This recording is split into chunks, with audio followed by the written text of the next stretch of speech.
их хурлаар нэгэнт хууль шийдвэр батлагдсан болвол тэрийг их хурлын гишүүд бид өөрснөө шүүмжилж байх ёс суртахуун ирэх байхгүй л дээ. Хуулийн зарчим ч тийм. Харамсалтай сүүлийн үед ийм юм болчиход байгаад би харамсаад суугаад байгаа юм. Зүгээр засгийн газраас өөр байр сууриаар илэрхийлэгдсэн явж батлагдсан хуулиуд 3-4 гол хууль бий л дээ. Гент ашигын хууль гент урж ирээд нэлээд шууган болж аж батлагдсан. 2-3 жил баггүй хэл амдаагуулж аж хөвжингөө болсон сүйд нь.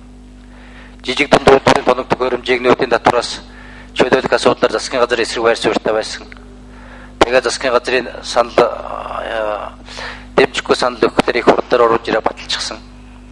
Тэрний дагуу одоо бид нэг 7 хуудас тогтоол гаргалт тоног төхөөрөмжийн жагсаалт батлал бүх юм жижиг дунд үйлдвэрийн тоног төхөөрөмж болж хуураад татвараас зогтох нэг юм нөхсөв бий болгочихсан хүндрэл бий.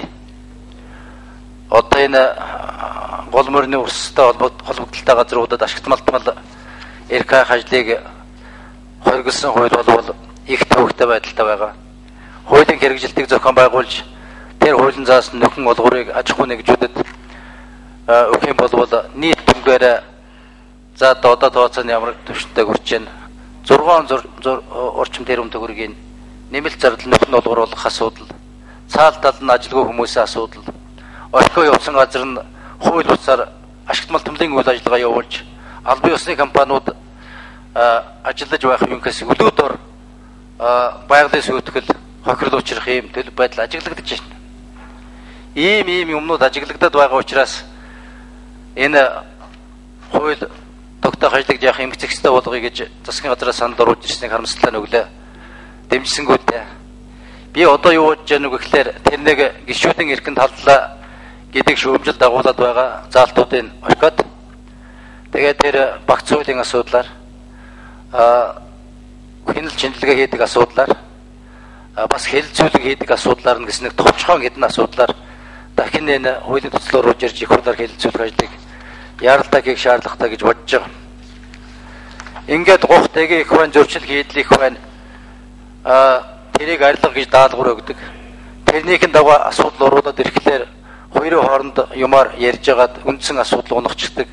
Энэ явдал цаашдаа төрийн ажилд зохистой сайн үр дагавар авчихгүй. Өндөө өглөө тэр буцаас асуудал их хурлын гишүүдийн бүрэн ирэхэд халдсан ямар ч юм байгаагүй шүү дээ. Санал өгөх журмын асуудлын журмалсан юм байсныг л буруу ойлгоод ийм шийдэл болчлаа. Цаашдаа ерэн ялангуяа эдийн засаг төсвийн асуудалтай холбогдолтой асуудлаар энэ засгийн газар их хурл нэгдсэн ойлголттой байх, нэг бодлоготой байх асуудал чухал байгаамаа. Бид нар 2006-7 үед татврын 4 багц хууль батлаад араас нь гайлын тариф, гайлын татврын тухай хууль, татврын ерөнхий хууль гээд 10 системд 4 систем шилжээд тэрнээс хойш хугацаанд ер нь одоо энэ татврын хөнгөлөлт Монголд хамгийн боломжтой байгаа учраас дахин татврын хөнгөлөлт чөлөөлөлт ярихгүй шүү гэж ардын намын бүлэг, арчилсан намын бүлэг дээр 6 оноос хойш ойлголцож явж байгаад тэгээ энэ бодлогоосаа татгалзаад явчлаа шүү дээ. Ийм юмнууд гараад байгаа учраас цаашдаа бид нэр бас ярилцж байгаад энэ асуудлаа зөв ойлголцсон үстэй. Яг өмнөнийг хэлэх юм бол өнөөдөр Монгол шиг ийм 4 татврын систем шилжчихсэн татврын таад орчинтой улс бас цөөхөн шүү дээ. Тэгэл дахин оруулж ирээд нэг жижиг асуудал шийдэх гэхлээр дандаа нөөтийн татвараас чөлөөлнө. Татвараас чөлөөлнө гэсэн юмнууд оруулж ирээд нөгөө хурд гаргасан бод. За энэ асуулга тавьсан Батхүү гишүүнээс улсын хурлын дэд даргийнхын хувьд энэ асуулт хуулийн хэрэгжилтийг хангахад бас хуулийн хэрэгжилтэнд хяналт тавих улсын хурлын бас үүрэг оройл нэлээ чухал ач холбогдолтой гэж үздэг юм аа. Улсын хурл маань хуулийн хэрэгжилтэнд хяналт тавихдаа асуултын хэлбэрээр үндсэндээ хэрэгжилтэнд хяналт тавих бололцоотой байдаг. Яг өнөөдрийн байдлаар бидний асуулга хэлсэж байгаа асуултанд байнгын хородоор хариулт авч байгаа байдал бол үнэхээр хангалтгүй, эрс хүрдэггүй, асуух, тодруулах тэн дээр мэтгэлцэх боломжууд ерөөсөө байдаггүй л дээ. Энэ асуудлыг гишүүдэд байнга ярьдаг мөртлөө одоо бид бас нэгийнхээ хуулинд оруулж шийдэж чадахгүй байгаа. Тэгэхээр хуулийн хэрэгжилтийг хангахад улсын хурлын одоо хуулийн хэрэгжилтэнд хяналт тавих үүрэг оройлыг одоо яаж нэмэгдүүлэх боломж олцсон байна вэ? Энэ дээр та бас цаашд яах ёстой вэ гэж боддог улсын хурлын удирдлагын хувьд. Би өгөн асуулга тавьсан. Тэгээ өнөөдөр хурал одоо дараалж байгаагийн хувьд нь их хурлын удирдлага хандаж асуулт тавьж байгаа гэж ойлгож хариулъя. Улсын хурл хуулийн хэрэгжилтэнд хяналт тавих өөрийнхөө улсын хурлын дэгийн тухай хууль болон улсын хурлын гишүүний бүрэн эрхийн хүрээнд нээлттэй боломжууд бол өргөн байгаа. Нэгдүгээр улсын хурлын гишүүд энэ боломжоо ашиглаж өөрсдөө асуулга тавьдаг, ажлын хэсэг байнгын хороо улсын хурлаар ажлын хэсэг байгуулж улсын хурлын хуулийн хэрэгжилт бусад хууль тогтоомжийн хэрэгжилтэнд хяналт тавьдаг, дүгнэдэг, хэрэгжилт хангалтгүй байгаа хуулийн асуудлаар засгийн газарт шаардлага тавьж асуулга тавьдаг энэ бүх функцүүдээ бид нар бүрэн ашигламаар байгаа. Энэ бүх функцүүдийн бүрэн ашиглахад нь улсын хурлын зүгээс улсын хурлын хуралдаанд энэ асуудлуудын 5 дахь өдөр болгоны 3 цагаас тухайлбал асуулгыг байн хэлцдэг баймаар. Би гэхэд энэ асуулгыг 2010 оны 2 сарын 12-ны өдөр тавьсан. Өнөөдөр 11 оны 1 сарын 14-ний өдөр. Энэ хооронд 2 удаа намайг хурал даргалж яхад энэ асуудал өнөөдөртөө 3 дахь удаага таарч байгаа. 2 удаа би өөрөө хурал даргалж байгаа учраас сэлцүүлэх нь төвхтэй ингээд хойшлуулсан. Өнөөдөр 3 дахь удаага бол ер нь хилцүүлэхээс өөр арга алга байна гэж хилцүүлж байгаа. Ер нь бол асуулгын хариулт засгийн газраас хугацаа алдаж ирж байгаа. Улсын хурл хугацаанд хилцүүлэхгүй байгаа ийм зүйлүүд бол бас их байгаа. Тэгэхээр энэ бүх боломжоор бүх хуулийнхаа хүрээнд гишүүд бид нэр тавьсан асуулгынхаа хариултыг цагт нь авдаг, гаргасан баталсан хуулийнхаа хэрэгжилтэнд хяналт тавьдаг, хэрэгжүүлэх болцоо боломжийг сайн тооцоолж хэрэгж боломжтой хууль батлах гэх мэтлэнгийн олон асуудлуудаар анхаарах нь зүйтэй байгаа л гэж би бодож энэ асуулгыг тавьсан. Асуулга тавьсан гишүүний хувьд би бас саналаа хэлье гэж бодож байна.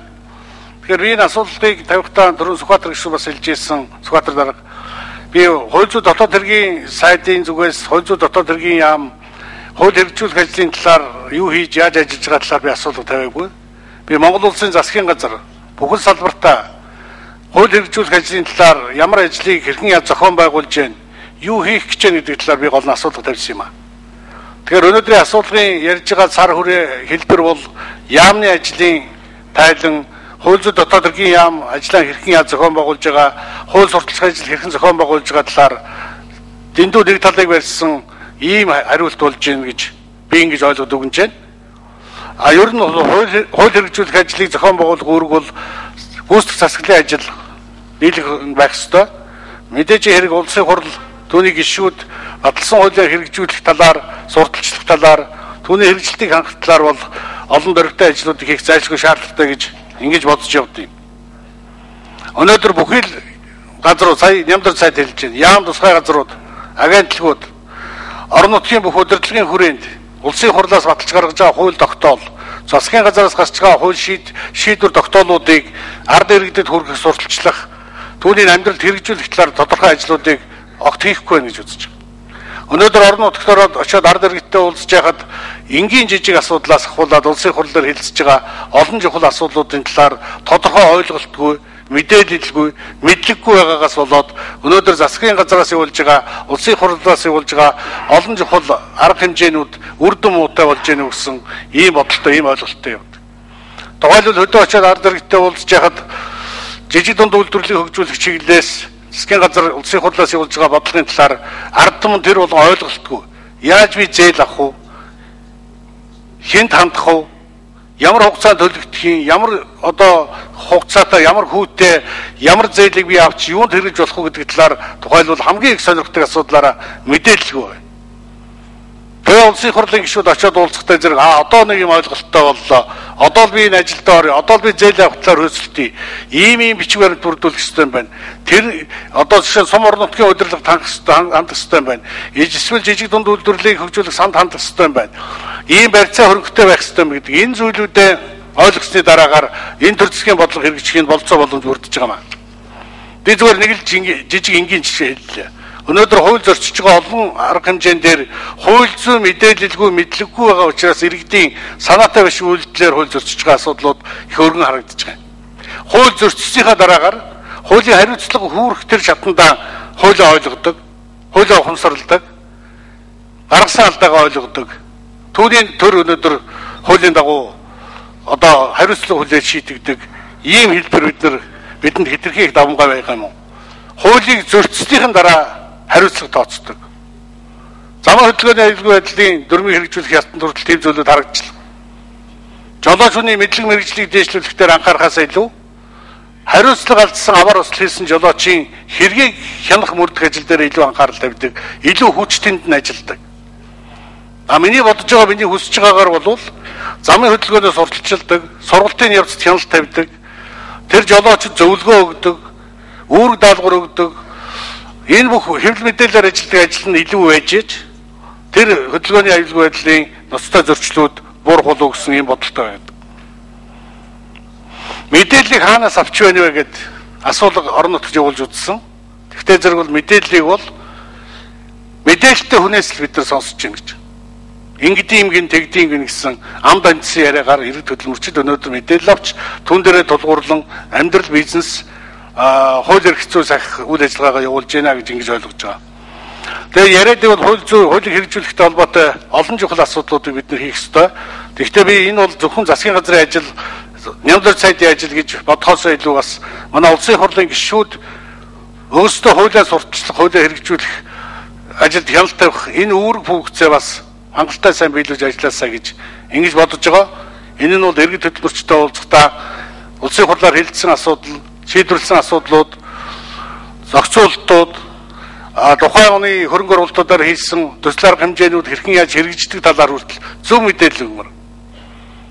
Тэр гарсан мэдээллийг мэдэхгүй учраас зарим ард иргэд бухимдах, буруу мэдээлэлтэй байх, хууль зөрчиж байна гэж зарим тэрийн албан хаагчдыг буруугаар ойлгох, хардах, сэрдэх ийм үйлдэлүүд хүртэл амьдрал дээр зөндөө харагдаж байна гэж ингэж бодож байгаа маа.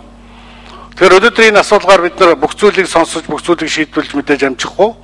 Гэхдээ засгийн газар ямар нэгэн байдлаар бас засгийн газар санамж болж саяхан гишүүдийн асуусан асуулт түүнд өгч байгаа хариулт өнөөдөр нийгэмд болоод байгаа бүхэл үйл ажиллагааны талаар бас нэг тийм дохио болох уу гэж ингэж бодож байна. Бидэнд хамтарч хийх ёстой ажил бол маш их байгаа. Өнөөдөр 76 гишүүн энд суугаад сайн муу хэлэгдээд маш олон хууль эрх зүйн актуудыг боловсруулж байгаа. Бид нар түүнийхээ дандаа болохгүй байгаа алдаа татлыг ярьж байгаа. Сайн хууль, сайн шийдвэрүүд олон гарч байгаа.